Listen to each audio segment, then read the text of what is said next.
l'eau. Cher Seigneur Dieu, je remets notre pasteur qui va nous apporter la parole de ce jour.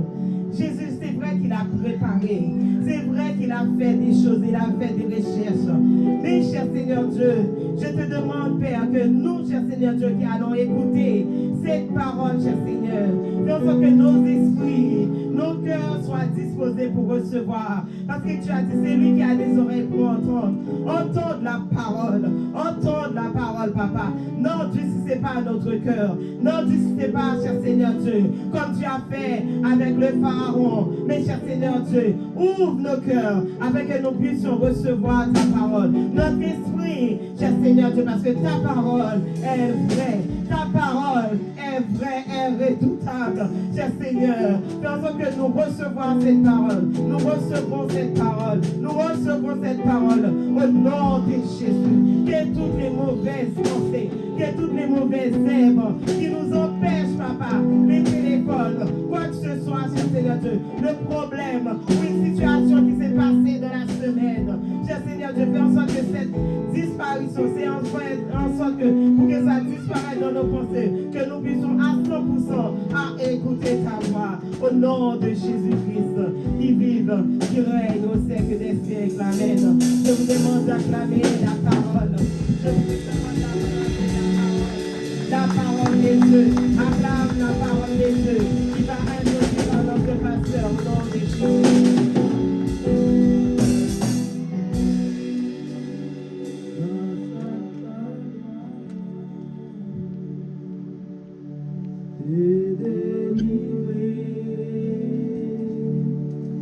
Ma vie, je dis, c'est grâce à vous.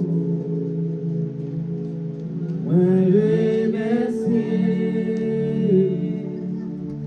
moi, ma gloire, grâce à pardon et délivré. Grâce à pardon et délivré. Ma vie, je dis, c'est grâce à vous. Moi, remercie,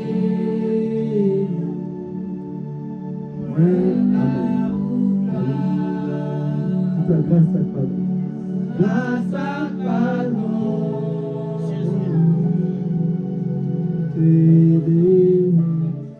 Dis encore, grâce à pardon. Grâce à pardon.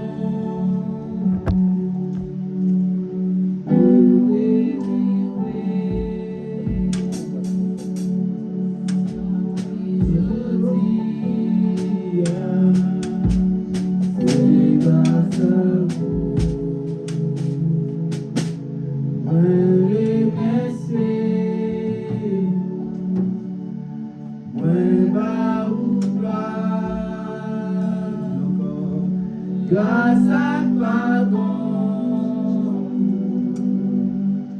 et délivré. Seigneur, encore merci pour cela. Merci parce que tu nous as appelés à ce moment. Je veux prier pour quelqu'un qui va écouter cette prédication et cette parole. Tranche ce que tu ne veux pas. Retire ce que tu n'acceptais pas. Et nous rendre humbles à t'écouter au nom de Jésus-Christ de Nazareth. Alléluia. Merci Seigneur. Merci. Alléluia. Merci Seigneur. Merci Seigneur. Merci Seigneur. Merci Seigneur. Alléluia. Est-ce que vous m'entendez bien? Il y a un problème dans le micro. Ça va ou vous m'entendez? Hein? Vous m'entendez bien? Ok, impeccable.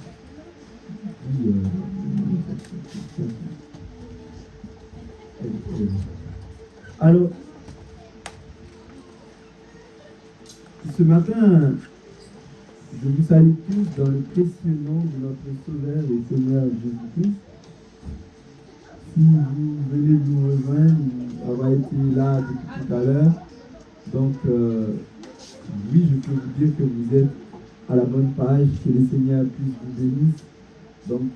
sommes à notre premier dimanche du mois de juillet 2025.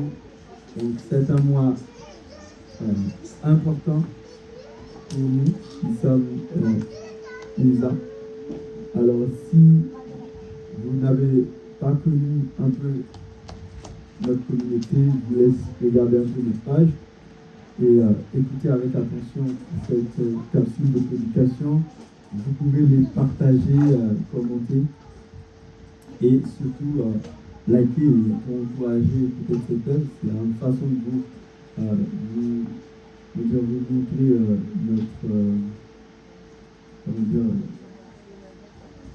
vous voulez aussi montrer votre gentillesse. Et voilà, donc c'est toujours important de vous solliciter et de vous dire, de marquer que vous êtes présent avec nous, Église Saint-Adonai. Donc, reçois la présence de Dieu dans votre maison, dans votre demeure. Donc, que Dieu puisse vous bénisse là où vous êtes. Amen. J'aimerais faire une lecture pour vous tout de suite avec moi dans Luc, chapitre 9.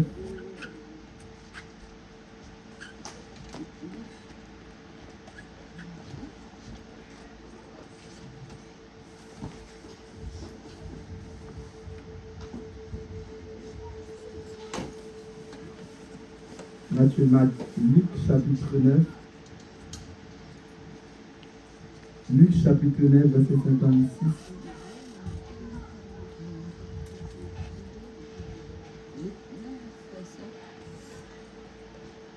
À partir du verset 56, Luc chapitre 9, 57, pardon. Pendant qu'il était en chemin, un homme lui dit, Seigneur, je te suivrai partout où tu iras. Jésus lui répondit, les renards ont des ranières, les renards ont des tanières, et les oiseaux du ciel ont des nids, mais le Fils de l'homme n'a pas un lieu où il puisse reposer sa tête.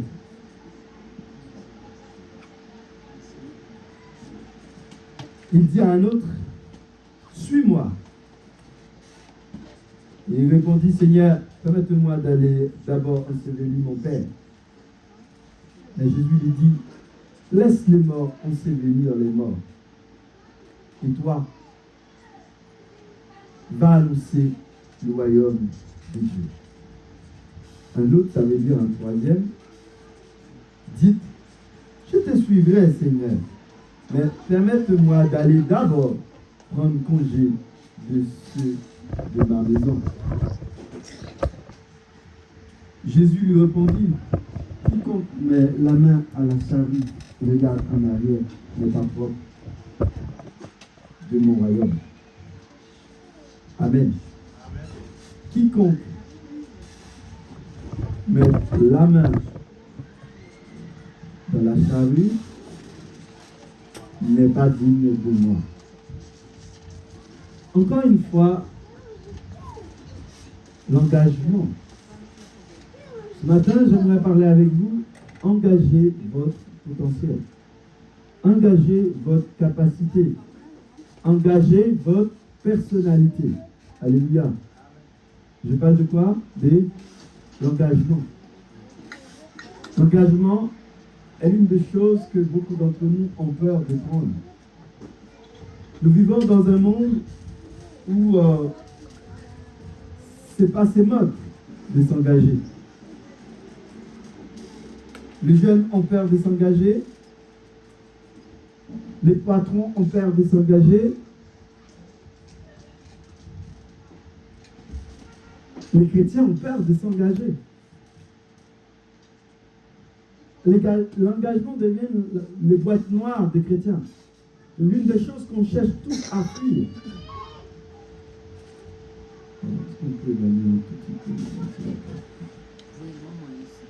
C'est l'une des choses qu'on veut tous fuir. Je vais peut-être prendre le micro parce que ça me dérange. En fait, j'entends très mal ce qui ressort.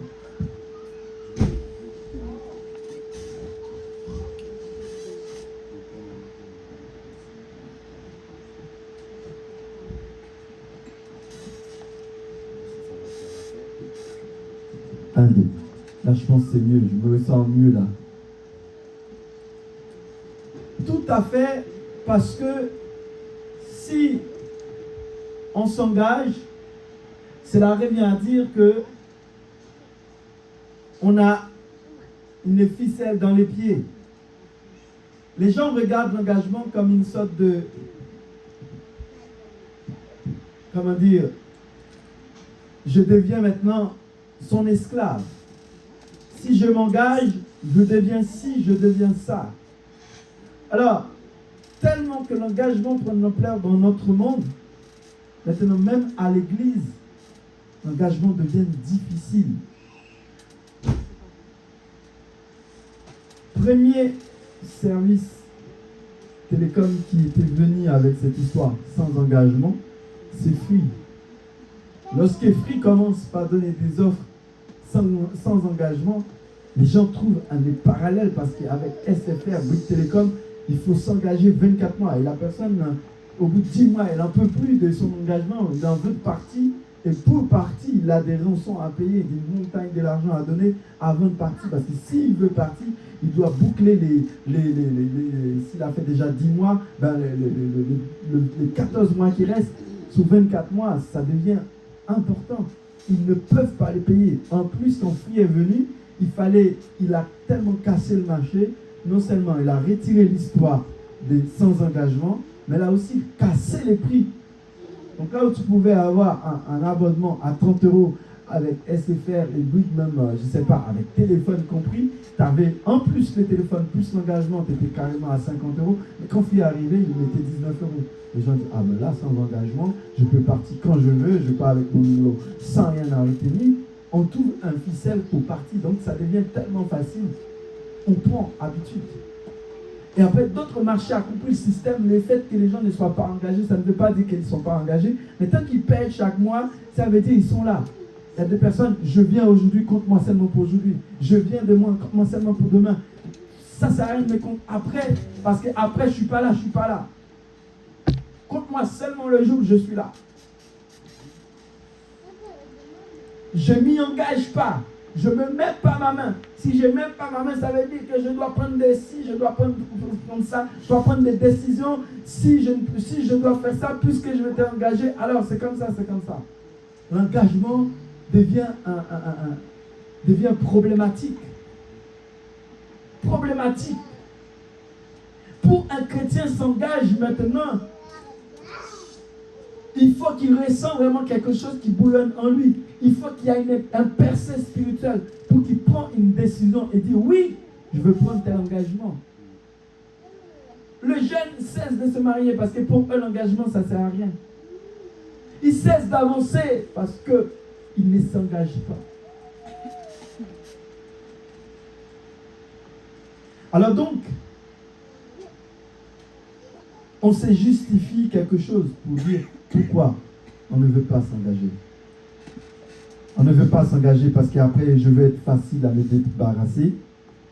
On ne veut pas s'engager dans les mariages parce que maintenant, il y a plein d'autres systèmes maintenant où si on s'engage, chacun ce soir, on garde un peu sa maison. Si on s'engage, on veut toujours garder quelque chose. Les contrats de mariage, parce que les jours qu'on se parle, parce qu'on prévoit déjà de se séparer parce que si on s'engage. On prévoit comment on va se séparer le jour où on s'engage.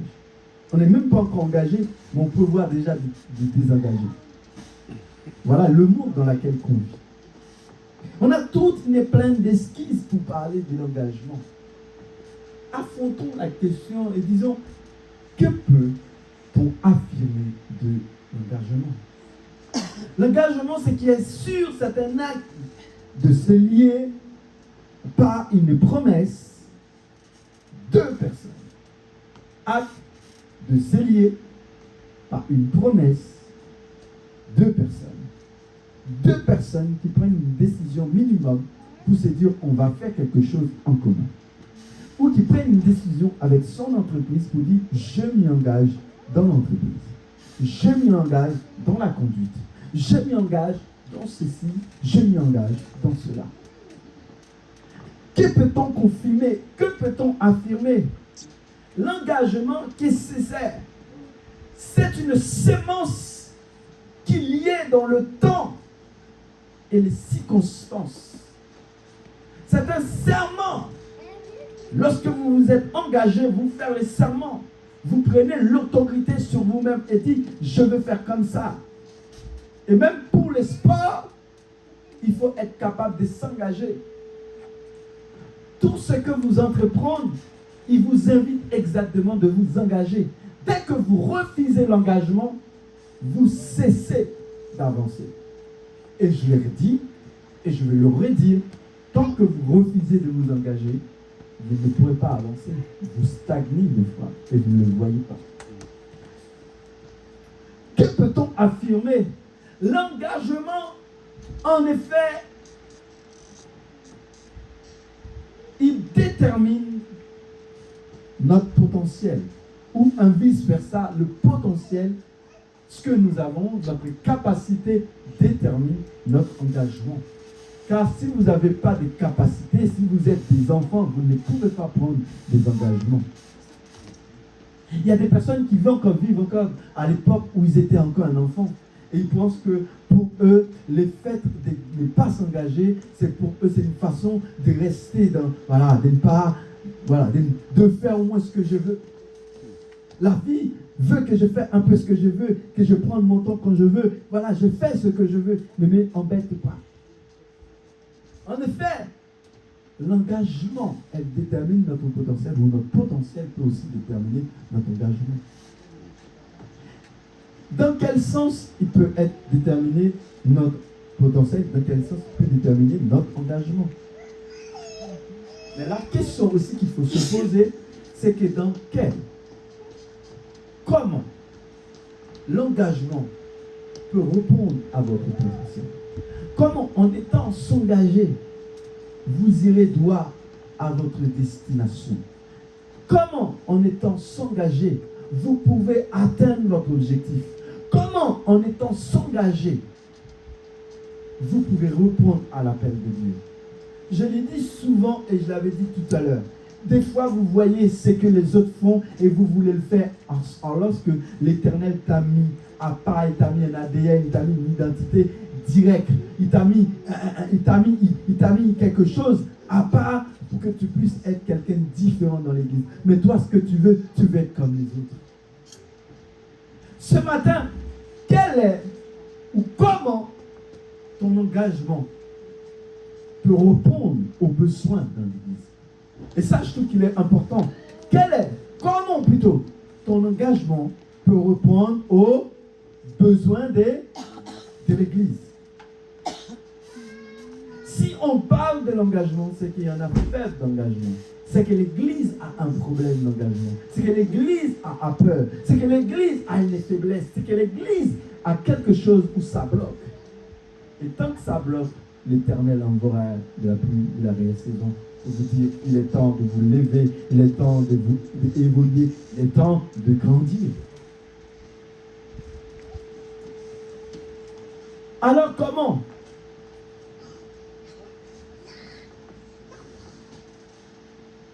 On s'est justifié.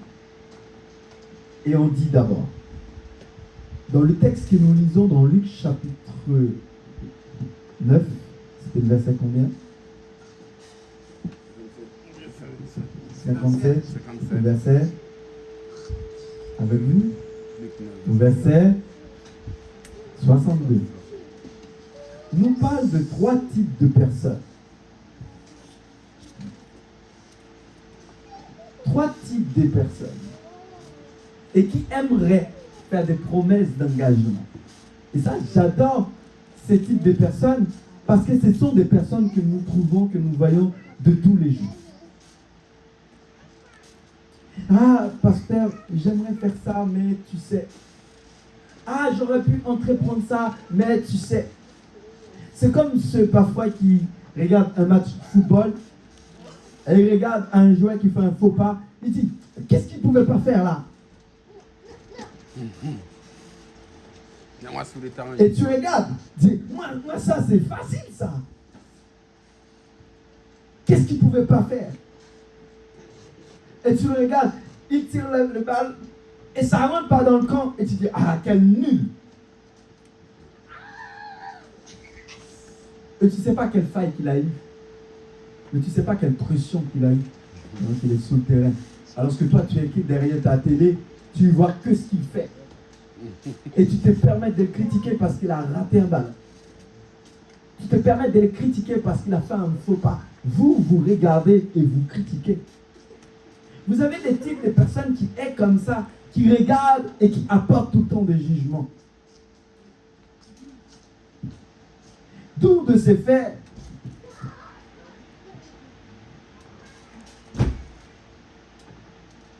je vois quelque chose. Et dans cette optique, je ressors à quoi quand nous parlons de cet engagement? C'est qu'il y a des personnes qui ont du potentiel mais n'ont pas d'engagement. Qui peuvent faire des choses mais qui refusent de s'engager. Qui peuvent faire des choses pour le Seigneur. Qui peuvent prendre des décisions mais qui ne veulent pas le faire. Vous avez à l'église de bons joueurs. Vous avez à l'église de bons chrétiens. Vous avez à l'église des hommes capables d'agir, d'enseigner pour Dieu. Vous avez des hommes à l'église, des personnes à l'église qui sont capables d'être extraordinaires pour l'église. Ce sont des personnes qui prenaient des engagements. Ce sont des personnes qui faisaient des choses à l'église. L'église allait loin. L'église arrivait déjà à la destination. Mais le fait qu'ils refusent de s'engager, ils sont encore là à ralentir l'église, ils sont encore là à traîner l'église, ils sont encore à tirer l'église en arrière. Parce qu'ils sont là, ils n'avancent pas. Parce qu'ils sont là, ils pèsent. Parce qu'ils sont là, ils prennent de la place. Parce qu'ils sont là, ils disent Seigneur, ils ne disent pas au Seigneur, qu'est-ce que je peux faire? Mais ils disent, le Seigneur, c'est quand tu vas me bénir. Ils disent, Seigneur, c'est quand tu vas m'apporter ce que je t'avais demandé, ça fait 10 ans. C'est quand tu vas m'apporter ce que je t'avais demandé depuis 20 ans. C'est quand mais il n'est pas ton papa, il n'est pas ta maman. C'est quand tu vas aussi lui dire, merci. Et là, on est dans cette pression sur le Seigneur. Je te demande ci, je te demande ça. Et tu as oublié qu'il t'a mis des choses. Vous voyez déjà ce premier type de personnes. Et là, dans cette chose, on voit Luc chapitre 9, verset 57 à 62. De ce texte, vous pouvez voir 3 types de personnes. La première, c'est l'homme qu'on pourrait dire qui est occupé. Amen. Il n'a pas donné des raisons avec Jésus. Il a dit, Seigneur, je te suivrai peut-être. Et ça s'arrête là. Amen. Et si on suit bien le sens du texte, c'est que Jésus ne l'a pas condamné, Jésus ne l'a pas réprimandé. Jésus n'a pas dit, mais je ne comprends pas. Qu'est-ce que ça veut dire? Nous, on voit, c'est un homme qui est occupé. Un homme qui n'a pas de temps pour Dieu. Un temps, il a croisé Jésus dans le chemin et sur son passage, il a pensé à échanger avec Jésus. Et sans plus. Et nous avons aussi ça.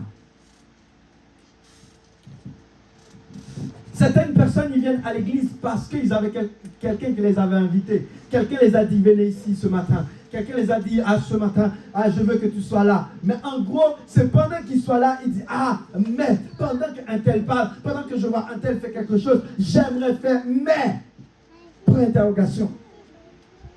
J'aimerais faire, mais, point d'interrogation.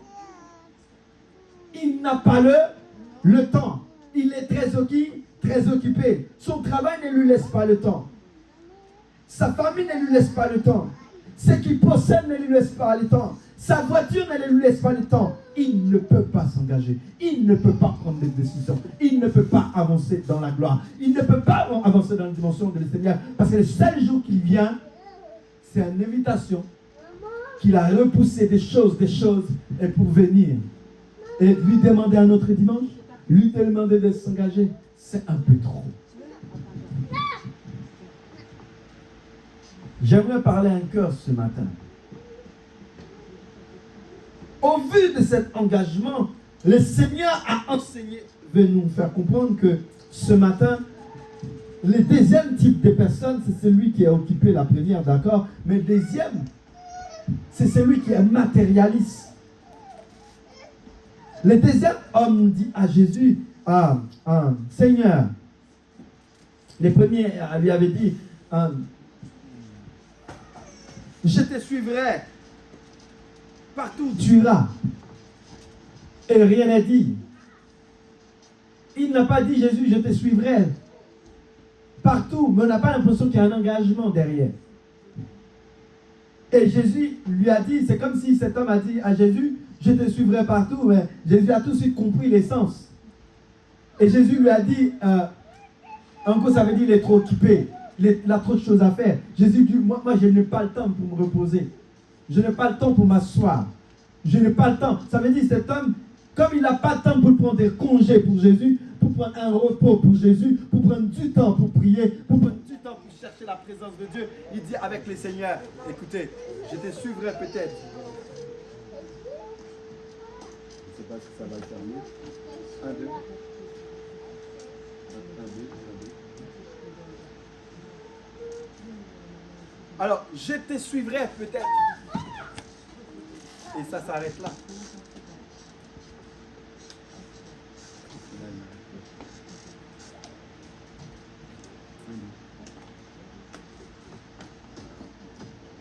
Nous voyons cette deuxième personne, comment on sait qu'il est matérialiste? Comment on sait cette personne, il n'est pas dit dans le texte qu'il est matérialiste.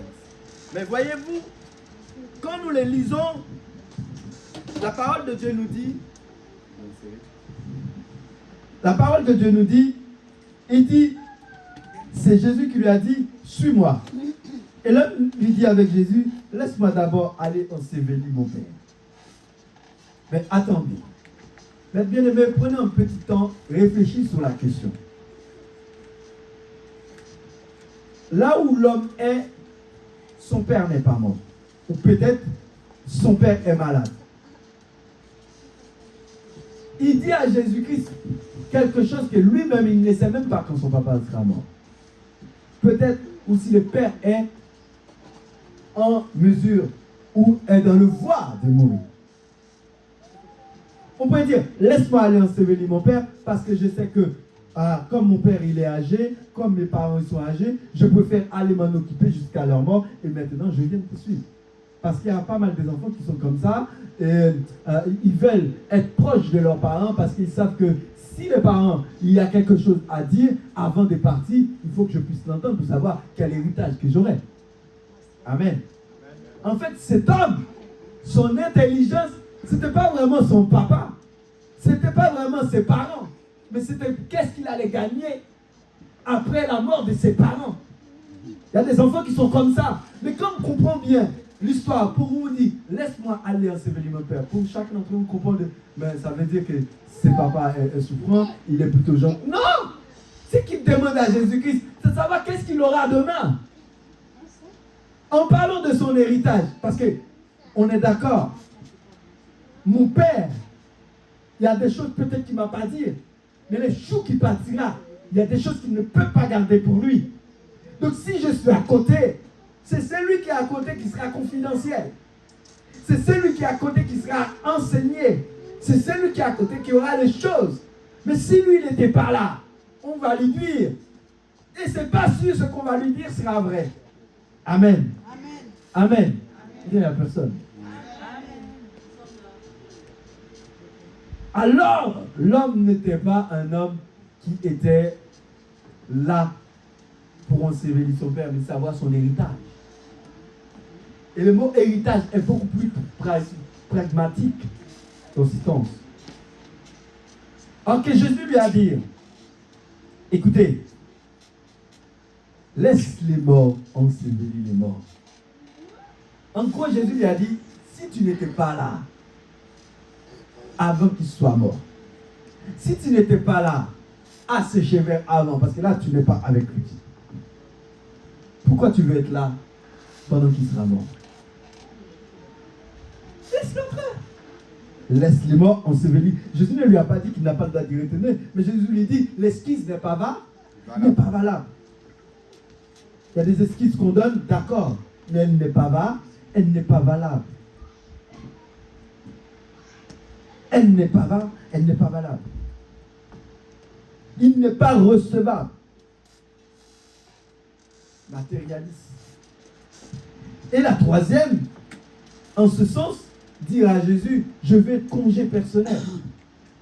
Je vais aller voir ma famille et peut-être pourquoi pas faire la fête. Je veux me retirer, m'éloigner un peu, aller voir qu'est-ce qui se passe un peu dehors. Prends congé de ma famille. Ça veut dire aller le voir, aller lui dire bonjour, saluer, faire un peu de fête avant, de retourner et m'y consacrer pleinement. Il y a des personnes qui font souvent ça avant de se marier. Ah, c'est un dernier soirée entre les filles, on va faire tout ce qu'on veut, visiter tout ce qu'on veut faire, et puis après voilà. Ah, c'est un dernier soirée entre les garçons, après je serai marié, je serai voilà. Et sous cette... On fait souvent ça. Comme ça va être notre engagement, à partir de demain, on ne pourra pas faire ça, et bien on profite de le faire. Jésus a dit, si tu mets ta main et tu retournes en arrière, tu n'es pas digne de moi. Certaines personnes s'engagent et s'apprêtent à faire demi-tour quand ça ne va pas. Certaines personnes veulent s'engager aujourd'hui et demain quand ça ne va pas, tu ne le vois pas. Jésus avait des disciples, mais les disciples, ils étaient présents partout où Jésus allait. Jésus mettait les pieds à gauche, il les voyait. Ils voyaient Jésus, ils acclamaient Jésus. Ils voyaient Jésus, ils étaient là. Mais les jours qu'il faut s'engager. Pierre est venu, Matthieu chapitre 25 ou 26. Pierre est venu et dit à Jésus, s'il faut mourir, je mourrai avec toi. S'il faut mourir, je vais mourir avec toi. S'il faut être crucifié, je vais crucifier avec toi. Jésus regarde des pieds. Jésus dit, Pierre, c'est pas moi-même qui vais raconter la bagaille ça. Il y a des bagailles qui vont raconter avec femme ou amour, mentir avec l'homme sauvé. Mais pas moi-même Jésus. Il y a des personnes à l'église qui sont capables de dire, je vais mourir avec toi, pasteur. Mais ferme. Fermement, il va te le dire. Mais c'est le moment où on viendra te tuer pour voir si tu veux voir ça. C'est le moment où l'église sera en danger, tu verras ce que tu verras, ses frères, ses sœurs. Parce que le plus souvent, lorsqu'on est en danger, il n'y a personne. Lorsque c'est le moment de s'engager, il n'y a personne. Dès que ça parle d'engagement, tout le monde fuit. Parce que ça parle d'engagement. Demain, on a peur de nous dire, attention, tu avais pris un engagement. Tu es censé être le modèle de cet engagement. Tu avais fait une promesse. Et il y a des enfants qui n'ont pas peur de le dire avec leurs parents. Papa, tu m'avais promis. Ah, t'inquiète, mais demain, tu pourras dire avec ton fils, non, t'inquiète, je vais retourner ça. Il va peut-être ne pas le prendre très au sérieux.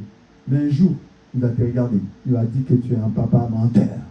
Et ça va te faire mal. Parce que tu n'es pas quelqu'un qui s'engage.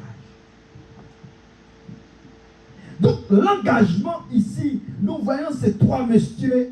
Le problème de ces trois messieurs, c'est qu'ils ne veulent pas s'engager. Le problème de ces trois messieurs, si Jésus les a appelés, c'est parce qu'ils avaient quelque chose à dégager. Donc, ils avaient le potentiel. Si Jésus les a appelés, c'est parce qu'ils pensaient qu'ils pouvaient considérer ces personnes. Donc, ils avaient un potentiel. Donc, ils avaient quelque chose à apporter dans l'œuvre. Donc, il y avait quelque chose à entrer dans le ministère de Dieu. Mais le fait que Jésus les a appelés, ils ont donné une excuse. Jésus a dit, ah d'accord, merci.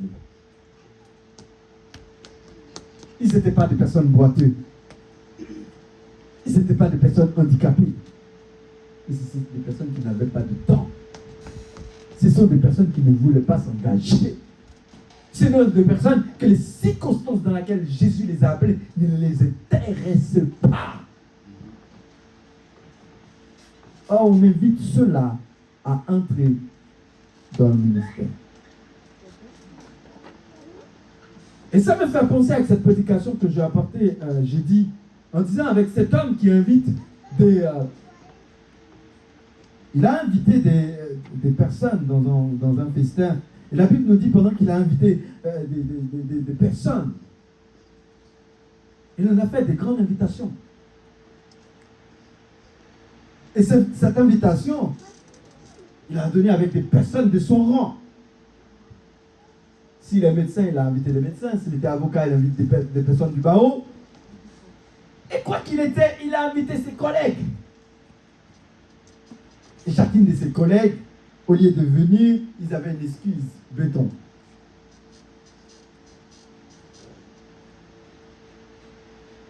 Ils avaient tous des excuses, béton. Il y en avait un qui lui dit, je viens de me marier là, hein. Je dois partir dans le mille de lait, hein. Et l'autre qui dit, là j'ai mon champ là qui est en train de fleurir, je dois rester.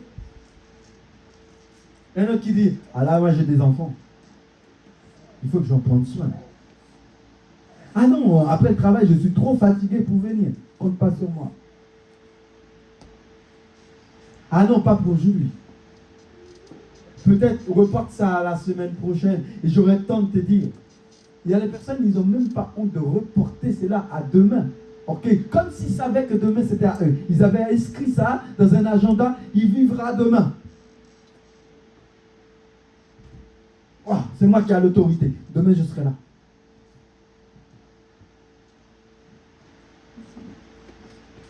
Et l'engagement dans ce cas, qu'est-ce que c'est?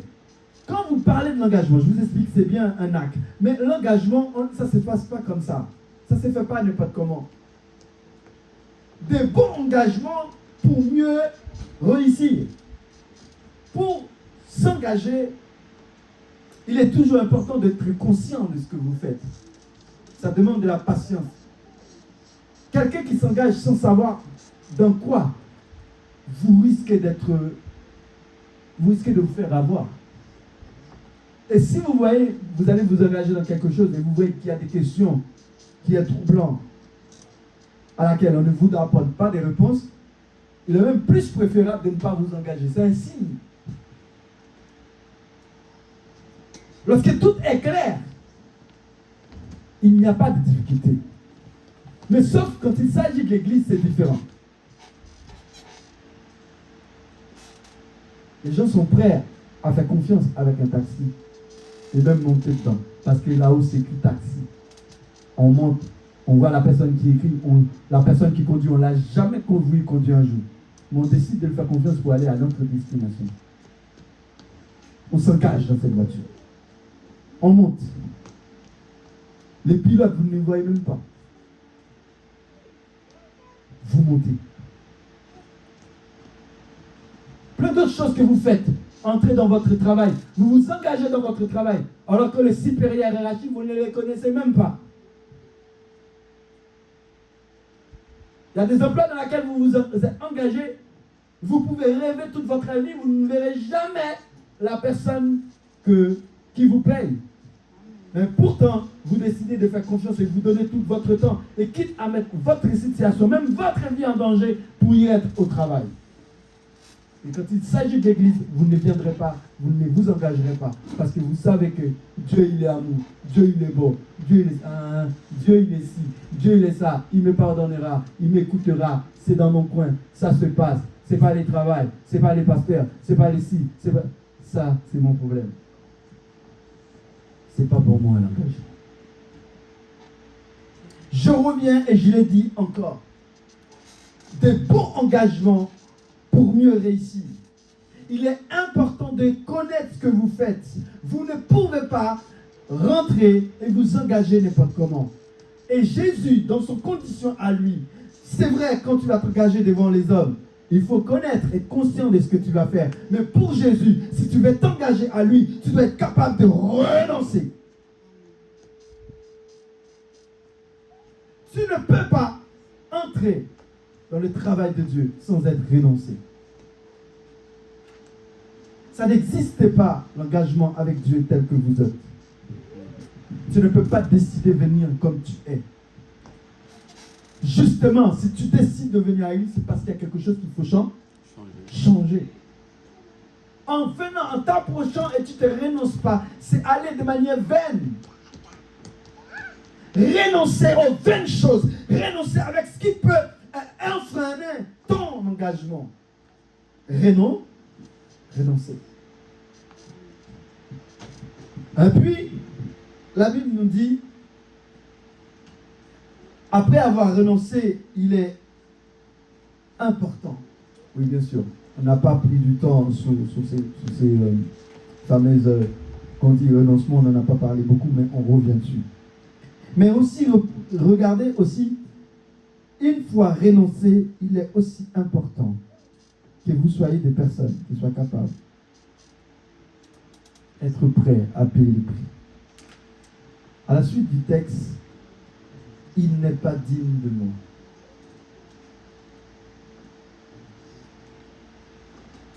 Il y a des engagements, vous ne le ferez pas parce que vous savez que le prix est trop élevé. Et c'est pour cela que certaines personnes, à la fin de leur vie, ils pourront le regarder, ils voient qu'ils n'avaient jamais été chrétiens toute leur vie. Parce qu'ils n'ont jamais payé les prix les plus forts. Il y a des personnes, ça fait 50 ans qu'ils sont à l'église. 70 ans, ils sont à l'église, c'est vrai. Mais ils n'ont jamais été chrétiens. Ils n'ont jamais... Jésus ne les connaissait pas. Parce qu'ils ne se sont jamais engagés. Ils n'ont jamais été allés plus loin. Ils ont été toujours limités. Ils ont toujours été restés à l'estade minimal. L'affaire est difficile. Quel est le prix à payer? Souvent, les prix à payer, ce n'est pas le sacrifice que Jésus a fait. Jésus ne nous demande jamais de vous sacrifier votre vie, de ne pas être équilibré. Ce n'est pas ce que je dis. Mais l'engagement insiste que vous soyez des serviteurs.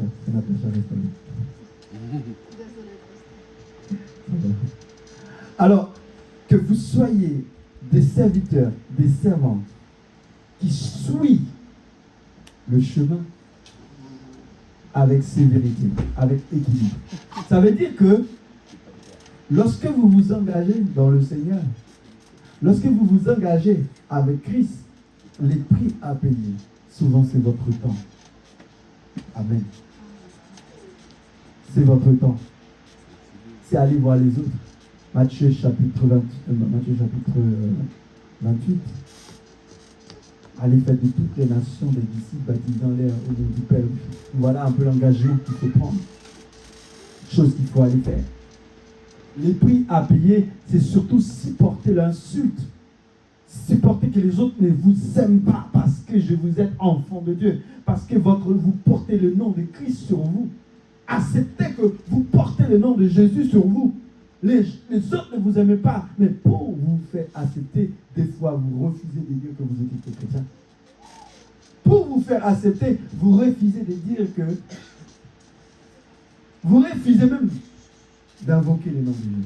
Vous refusez même de parler de Jésus autour de vous. Vous refusez même de véhiculer que, sous votre comportement, que vous êtes enfant de Dieu. Parce que vous avez peur de vous engager.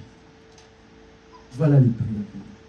Renoncez, payez les prix et veillez et restez sur ces gardes.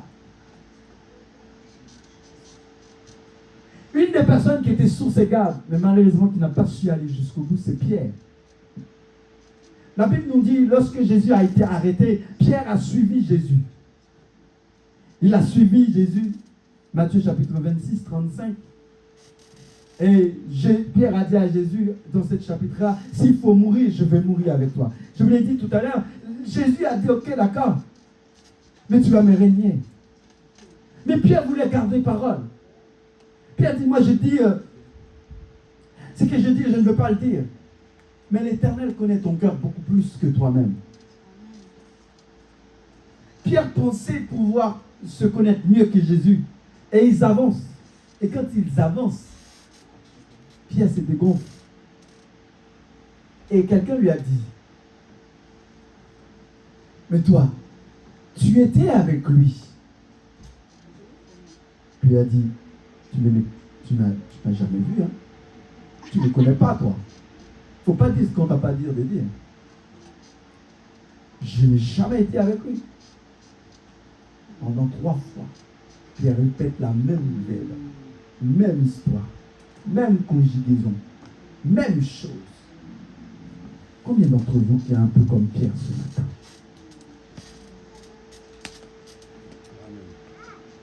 Vous engagez aujourd'hui et demain vous dites non, je n'ai jamais dit ça. Vous vous engagez aujourd'hui et dites non, j'ai jamais promis ça. Il y a peut-être cet engagement que la Bible nous parle souvent, c'est le vœu et le gage. Dans Deutéronome chapitre 30, verset 2, où la Bible nous parle des vœux. Quand vous faites un vœu, comment ça marche? Quand vous faites des vœux, comment elle doit être scrupuleusement respectée? Parce que vous ne faites pas un vœu de manière inutile. Un vœu, c'est un engagement. Aujourd'hui, les chrétiens ont peur de les faire. Je comprends, parce qu'on vit dans une époque maintenant, il ne faut pas s'engager avec Dieu. Le mot engagement ne doit même pas sortir dans ta bouche. Aujourd'hui, on essaye même d'éviter promesse. Je te promets. Non, c'est pas promet, hein? On verra. On est un peu entre les deux. Si je viens, je viens. Je ne vais pas faire comme si je n'étais jamais rien. Il est temps d'éviter ça. D'être des personnes correctes. Parce que si tu veux avancer, si tu veux grandir, tu as besoin de faire un pas à chaque fois. Et pour faire un pas à chaque fois, il faut s'engager. Comme souvent, j'entends souvent l'histoire des Toto. On dit Toto allait à... Son grand-père lui dit, Toto, écoutez, puisque tu es feignant, puisque à chaque fois on a dit que Toto, il doit traverser la montagne pour aller chercher de l'eau.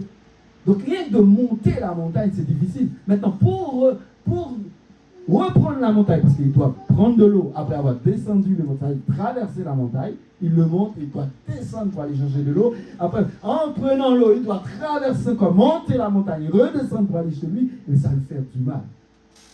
Et son grand-père lui dit, écoute, si tu veux éviter ça, Toto, pour aller chercher l'eau, c'est simple. Au lieu d'aller chercher de l'eau, va prendre une pierre.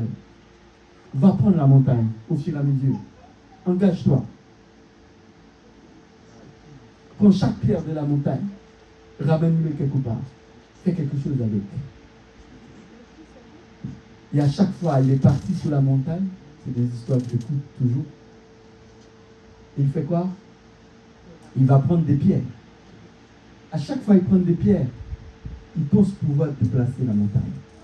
Il s'engage à tous les jours aller chercher des pierres de la montagne pour bâtir quelque chose. Il finit par bâtir sa maison, bâtir les puits, devenir quelqu'un autonome, quelqu'un qui travaille maintenant. Il n'a plus besoin de traverser la montagne. Mais pourtant, on lui avait dit de soulever la montagne afin qu'il n'aura plus besoin d'aller chercher, aller traverser pour aller chercher de l'eau. La montagne n'est pas déplacée. Là où il allait chercher de l'eau est encore là. Mais pourtant, il est devenu quelqu'un d'autonome. Lorsque vous vous engagez dans le Seigneur, c'est un peu le même système. Les problèmes resteront, mais il y a une facilité que vous aurez à les résoudre, à les atteindre, à les passer, à les traverser. Que le problème que tu avais aujourd'hui, si tu ne le résous pas, demain sera beaucoup plus difficile. Or que si tu le résous, à chaque fois que tu reviens, tu sauras comment le régler, sans pour autant tout le temps à chercher, demander la prière. On est dans cette forme, on ne s'engage pas. On ne s'engage pas. Je pense être un peu à ma dernière slide. Vous avez, mes bien-aimés, une chose, c'est que lorsqu'on vous invite à vous engager, il est bon d'être des bons soldats. Des bons soldats qui s'engagent, comme Pierre. Des bons soldats qui se voient, comme Jésus les demande. Celle qui peut se dégonfler, mais est capable de se repentir. Seigneur, d'accord, j'accepte que, ah oui, à partir, hier, je n'étais pas dedans. Hier, je reconnais que j'étais un mauvais perdant. Je reconnais que je n'ai pas été à la hauteur. Je reconnais que je dis, oui, je vais mourir avec toi, mais je ne l'ai pas fait. Mais je me repens. Je me repens. Pierre se repent. Et à partir de cela, un vrai soldat savent conjuguer les mots des verbes persévérance. La persévérance, c'est la clé à la réussite dans l'engagement. C'est la clé à la réussite dans l'engagement. Vous voulez réussir, c'est certainement important que vous soyez persévérant. Bien sûr, la persévérance s'apporte. Bien sûr, l'endurance aussi. Car vous pouvez vous engager. Le fait que vous n'avez pas assez d'endurance, vous n'avez pas assez de force, quand vienne la pluie, quand vienne la tempête, vous. Tombez. À la suite de ces textes dans Matthieu chapitre 8, nous avons la suite d'un autre texte qui continue de ce même chapitre. La Bible nous dit, Jésus dormait alors que les disciples, ils s'inquiétaient parce qu'il y avait la tempête, parce qu'il y avait de l'eau, parce que les choses tombaient dans tous les sens. Et pendant que les gens s'inquiètent pour ce qui se passe autour d'eux, regardez-vous, Jésus, la Bible nous dit, il était en train de dormir.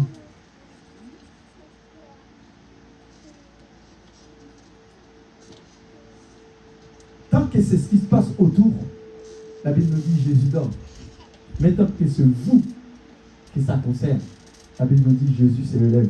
Parce qu'il n'a pas un engagement envers le temps. Il n'a pas d'engagement de la tempête. Il n'a rien à faire avec la tempête. La tempête peut venir, ça ne l'empêcherait pas. Ça ne le pose pas de problème. Mais en revanche, quand c'est toi qui as un problème, la Bible nous dit Jésus s'élève. Dieu s'élève. Et qu'est-ce qui se passe? Les ennemis, c'est... Oui, pas bien. Les ennemis, c'est... Tristesse et les adversaires fuyaient. Parce que c'est la personne qui s'élève, c'est Dieu. Persévérance, l'endurance et la dernière, l'engagement. Engage-toi sans se dégonfler. Engage-toi avec assurance de se dire que je veux atteindre mon objectif. Je vais atteindre ce que le Seigneur a promis pour moi. Je veux y rentrer dans cette percée. 1 Roi chapitre 8, verset 61. Visez avec moi 1 Roi chapitre 8, verset 61. Il nous dit, 1 Roi chapitre 8, verset 61. Est-ce que vous y êtes? Je vois, si vous y êtes, dites Amen. Amen. Amen. Amen. Amen. Que votre cœur soit tout à l'Éternel. Que ton cœur soit à l'Éternel. Que votre cœur soit tout à l'Éternel, notre Dieu, comme il l'est aujourd'hui, pour suivre ses lois et pour observer ses commandements. Si ton cœur est à l'Éternel, tu vas suivre ses lois et tu observeras ses commandements.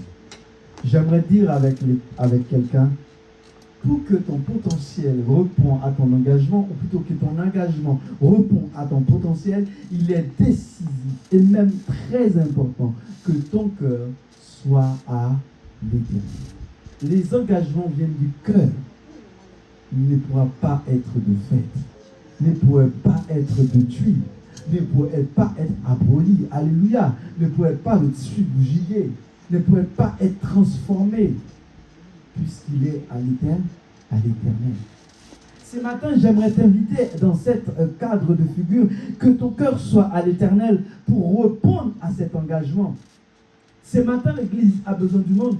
Et pour qu'il y ait du monde, il faut qu'il y ait quelqu'un qui a un cœur à l'Éternel. Il faut qu'il y ait quelqu'un qui se donne entièrement à l'Éternel. Quand tu chantes, oui, prends tout, Seigneur, qu'est-ce que cela réellement veut dire? Est-ce que c'est vraiment ton cœur qui doit reprendre? Est-ce que c'est toi qui se laisse entre sa main? Ou est-ce que c'est toi qui décides de donner quelque chose à l'Éternel? Que quand tu n'en auras pas besoin, tu es là. Quand tu n'auras pas besoin, tu viens de donner un peu de temps. Quand tu n'as pas de temps inutile, quand tu as des temps inutiles, tu viens de le passer à l'église. Et quand tu as du temps important, tu ne viens pas ici, donc tu ne t'engages pas. Donc ton cœur, oui, prends tout, Seigneur, là c'est fini.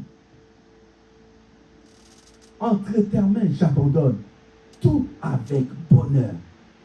Tout avec bonheur. Oui, prends tout, Seigneur. Mais quand on dit oui, prends tout, Seigneur, c'est un engagement. Mais on chante, mais on ne comprend pas les choses.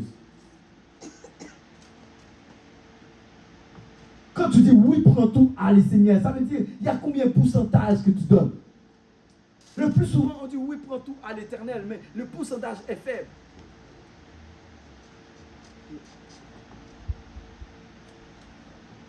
Le pourcentage est faible. Donc, de ces faits, quand on parle que ton cœur soit à Dieu, lorsque ton cœur est à Dieu, ah oui, yes, tu peux suivre et obéir. Tu peux suivre et obéir à l'Éternel. Non, nous revenons dans ce texte de Luc chapitre 9 qui nous résume la fameuse histoire de ces trois hommes. Ces trois hommes, ils n'avaient pas du tout, ils n'avaient pas un cœur attaché avec Dieu. Ils avaient un cœur attaché avec leur matériel, leurs choses futiles, leurs choses qui n'étaient pas importantes.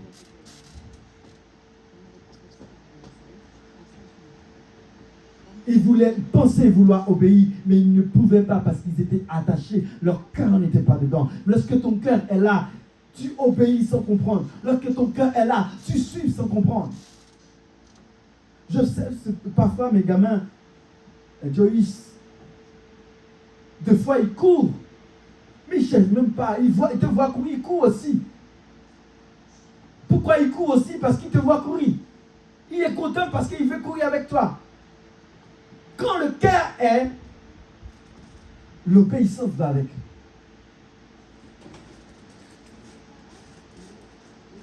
Quand le cœur est, ton âme va avec. Ton corps va avec. Tout toi va avec. Mais quand ton cœur n'est pas là, on a beau t'arracher, on a beau te forcer, on a beau te fusionner, on a beau te chanter de belles chansons, de te prêcher de belles prédications, de te faire des montagnes de textes, tu ne comprendras quasiment que dalle parce que vous n'y êtes pas accordés. Votre cœur, nos cœurs ne sont pas accordés. Oui, mes bien-aimés, j'arrive à la fin. J'arrive à la fin pour te dire qu'il est important. Lorsque ton cœur est solide, que ton potentiel soit solide, que la capacité que tu as ne soit pas ébranlée, que cette capacité puisse être carrément droite, qu'elle soit facile à s'adapter dans le bon et dans le mauvais temps, dans les tristesses tout comme dans la joie. Qu'on reste des personnes qui s'engagent même dans le moment difficile, même dans le moment où noir, même le moment où on ne se comprend pas. Parce que ce qui fait impact, ce n'est pas lorsqu'il y a un problème, c'est pendant le problème, on fait impact. On reste tel que nous sommes. Souvent, nous avons tendance à vouloir dire, oui, on pouvait s'engager, mais pendant qu'il y a des problèmes. À vouloir prendre des responsabilités pendant qu'il y a des problèmes. Donc, avant le problème, on n'était pas ensemble. Fais impact avec vos capacités. Je dis quoi? Fais impact. Fais impact. Amenez chacun d'entre vous vos potentiels et fais impact. Amenez chacun d'entre vous votre capacité et fais impact. Fais impact. Et pour faire cet impact, dernière chose, il faut s'engager. Pour faire cet impact, il faut avoir un engagement sans faille. Merci, Michel. Sans faille. Un engagement qui ne soit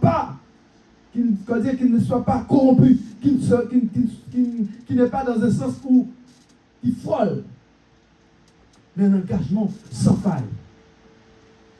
Ce matin, mes bien-aimés, j'espère que le Seigneur vous a touché votre cœur et qu'il vous permette de comprendre que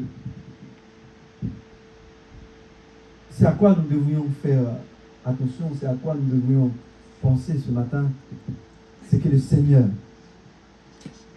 il a besoin des serviteurs qui s'engagent. Il a besoin des servants qui s'engagent. Qui s'engagent pour lui. Qui prennent des décisions.